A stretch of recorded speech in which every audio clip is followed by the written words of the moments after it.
Sometimes, in the wild dust of the old frontier, the strongest cowgirls carried more wounds than the eye could see. Folks often believed toughness meant you never broke, but the truth is, even the toughest souls can fall apart when no one is watching. Tonight, I'll tell you the story of a woman who lived by the saddle and a man who healed more than her broken body. So don't blink, don't wander off, because by the time we reach the end, you'll learn why sometimes the greatest battles are not fought with guns or fists, but with trust, love, and the courage to let someone else take care of you.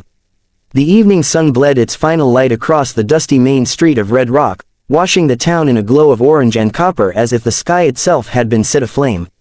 Horses tied outside the saloon flicked their tails lazily, the sound of jingling reins blending with distant laughter and the rhythmic squeak of a rocking chair on a porch. The air smelled of dust, leather, and the faint sharpness of whiskey drifting out from swinging saloon doors. Down that stretch of weathered boards and crooked storefronts came Elena Harper, a cowgirl carved out of grit and wind. Her boots struck hard against the ground, spurs catching the dying light, her shadow long and lean against the storefronts. She had earned a reputation in Red Rock, the kind of reputation that walked ahead of her and whispered behind her. People said Elena could rope a steer faster than any ranch hand in the county, that she could drink a man under the table, shoot straighter than most deputies, and ride like she was part of the wind itself. She lived alone on her father's ranch, a spread of land too wide and wild for most women to handle, but Elena had never asked for anyone's help. At least, not until tonight. Earlier that morning, she had been breaking a young bronc, a black beauty with fire in its eyes and a hatred for saddles. The horse bucked harder than any she had met in years, and though Elena clung to the leather with all her strength, her body was flung against the hard-packed earth like a rag doll. The fall knocked the breath from her lungs and sent a crack of fire through her right shoulder. She had stood quickly, brushing the dirt from her jeans, spitting blood from a bitten lip, and forcing a smile when one of the ranch hands rushed forward to help. "Ain't nothing," she had muttered, her pride anchoring her as steady as any fence post. But all day long, every rope she threw, every bucket she lifted, every rein she pulled sent waves of pain that nearly blinded her. By the time the sun set, her shirt was damp with sweat and her jaw sore from clenching against the agony. When night finally dropped its curtain over Red Rock, Elena knew she could no longer pretend. She left her horse at the hitching post near the saloon and walked with deliberate steps down the boardwalk toward the doctor's office.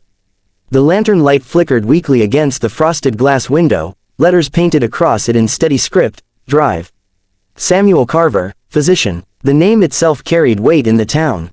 He had been there only 5 years, but in that time, folks had come to trust him as if he had been born from the very soil. Some whispered of his past, that he had been a field doctor during the war, stitching up men with shaking hands in the mud while cannons thundered in the distance. Others said he had lost someone dear, though no one knew for certain. Whatever the truth, Drive. Carver carried with him the quiet weight of a man who had seen too much but still chose kindness. Elena pushed open the door, the bell above it jingling lightly, and found him bent over his desk, spectacles low on his nose, scribbling notes by lamplight. He looked up, and for a moment his eyes lingered on her the way a man studies a storm rolling over the horizon, measuring its strength, gauging its danger, but admiring its wildness all the same. "Evening, Miss Harper," he said, his voice low but steady, like the sound of a river flowing over stone. "What brings you in this time of night? Don't make a fuss, Doc," she muttered, standing tall though the weight of her arm dragged her shoulder down. "Just patch me up quick. Got cattle waiting at sunup." He rose, his coat brushing against the back of his chair, and moved toward her with the quiet confidence of a man who had seen pain in every form. He did not rush, did not scold, only studied the way she clutched her arm close to her side, the way her lips pressed thin against the fire that threatened to spill from her chest. "Miss Harper," he said gently, "sit down. I told you, it ain't nothing," she replied, though her voice lacked the strength it usually carried. But when she tried to shrug off her jacket, her body betrayed her. A cry, sharp and raw, tore from her throat before she could stop it, and her knees nearly buckled.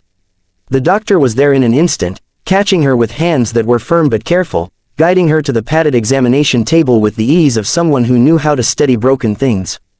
"Just lay back," he said softly, his eyes meeting hers with a calm that demanded trust. "And let me take care of it." For the first time in years, Elena didn't argue. Something in his tone reached past her defenses, quieting the storm she carried. She lay back, the wooden boards creaking beneath the table as her eyes fixed on the ceiling beams above. She hated the feeling of weakness, hated the way her body trembled, but in that moment she let herself surrender, if only for a little while. Doctor. Carver's hands were steady, practiced, and sure.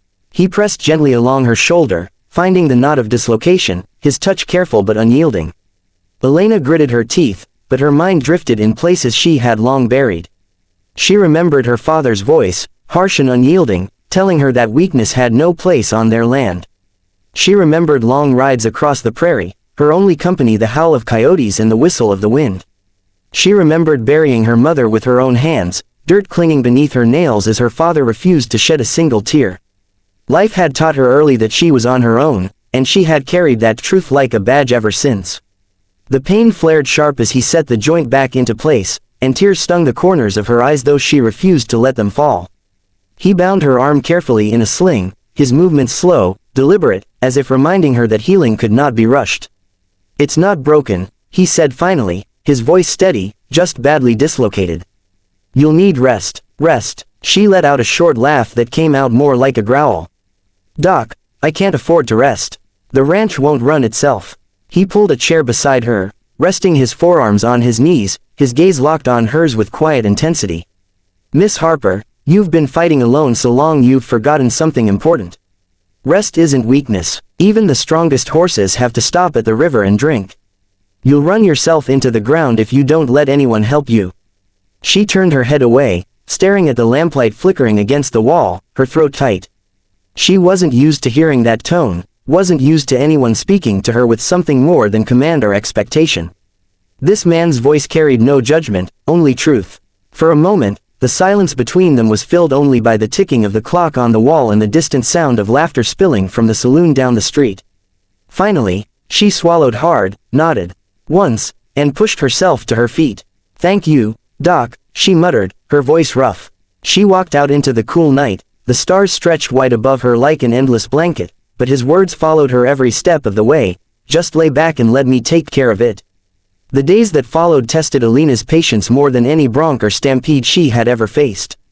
She was a woman who thrived on movement, on the constant rhythm of the ranch, the crack of whips, the thunder of hooves, and the endless chores that came with holding land together in a world that did not wait for anyone to catch their breath.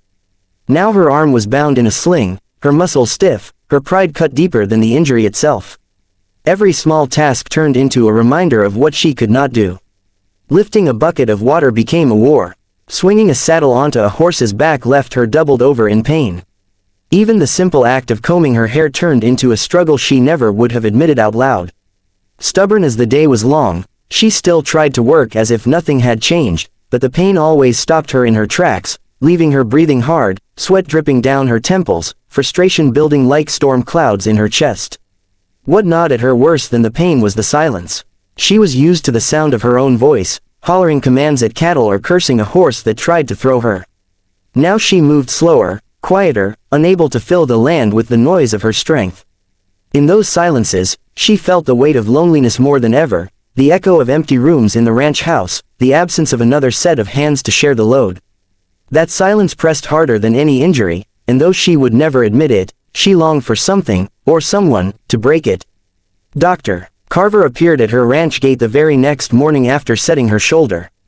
She had not sent for him, and her first instinct was to bristle when she saw his figure riding up the trail, his coat flapping lightly in the wind, his hat pulled low against the sun. He dismounted with calm ease, leading his horse to the post before walking toward her with that steady gait that made him look like a man who belonged everywhere and nowhere all at once.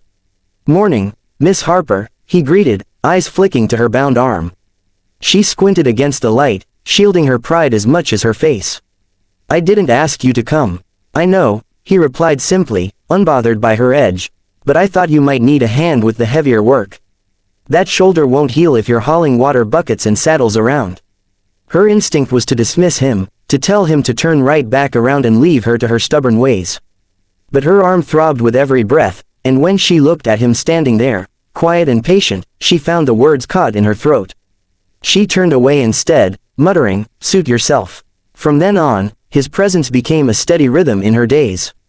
He came in the mornings sometimes, other times at dusk, always lending a hand without asking for anything in return. He fixed fences beside her, his strong fingers wrapping wire with practiced ease. He lifted bales of hay while she directed where they should go, her frustration softening when she realized the work was getting done faster than she ever managed on her own. He saddled her horse and held the reins for her, and though she hated how much it stung her pride, she couldn't deny the ease of mounting without fighting the pain in her arm. In the evenings, after the chores were done and the light stretched long and golden across the prairie, they would sit on the porch, listening to the distant call of night birds and the low hum of cicadas. Elena rarely let herself talk about her past, but, somehow in the quiet company of Dr. Carver, the words found their way out. One night, with the sky painted orange and purple, she spoke without looking at him, her voice low. "My pa used to tell me that leaning on anyone made you worth less. Said the land only respected strength, and weakness would get you swallowed up. Guess I believed him." Dr. Carver leaned back in his chair, his eyes fixed on the horizon. "Your worth isn't measured by how much pain you can carry alone. I've seen men break from holding everything in. Strongest soldiers I knew were the ones who leaned on each other. The ones who didn't, well, most of them didn't make it home." His words sank deep, pressing against the walls she had built around her heart. She wanted to argue, wanted to push back with the same sharpness she always used to defend herself, but instead she sat in silence, her throat tight. For the first time, she let herself wonder if her father had been wrong all along. Over the weeks, she began to heal, not just in her shoulder but in places she had not known were broken. She laughed more often, usually at something the doctor said in his dry, understated humor, and that laugh felt strange on her tongue at first, as though it belonged to someone else. But with time, it became easier, lighter, and she began to see herself not as the lone rider of the plains but as a woman who might one day share her burdens. There was one evening that stayed etched in her memory more than the rest. The two of them had just finished penning cattle, her good arm sore from swinging the gate, his shirt darkened with sweat from the effort. They sat again on the porch, and the air was still and warm. She turned to him, her eyes softer than they had ever been, and for a moment she let the truth spill out. "You ever get tired of being the one who takes care of everybody else?" she asked. He paused, the question catching him off guard. He turned his gaze toward her, and for the first time she saw something vulnerable in his eyes, a weight he usually kept hidden. "Every day," he admitted quietly. "But I reckon it's who I am. I can't turn away from someone hurting, even if I've got my own aches. Sometimes it feels like a burden. Sometimes it feels like the only reason I'm still here." Elena's breath caught at his honesty, and in that moment, she saw him not as the unshakable doctor but as a man who carried his own silent wounds. Something inside her shifted again, softer this time, and she felt a pull toward him that went beyond gratitude. As the days turned into weeks, her shoulder strengthened. She found herself able to lift more, ride longer, rope again, though she never pushed too far without hearing his voice echoing in her head, reminding her to rest. One night, as he gathered his satchel and prepared to leave, she stood at the door, watching him. Her pride and fear wrestled inside her chest, but her heart beat louder than both. "Sam," she said, her voice softer than the prairie wind, "maybe I don't want to do this all alone anymore." He turned, the faintest smile touching his lips, his eyes warming in a way that settled deep into her bones. "Then don't." In that simple exchange, something unspoken passed between them, stronger than the fences they built, heavier than the cattle they tended. It was trust, fragile but fierce, and for the first time in her life, Elena Harper allowed herself to believe that she didn't have to ride through this world alone.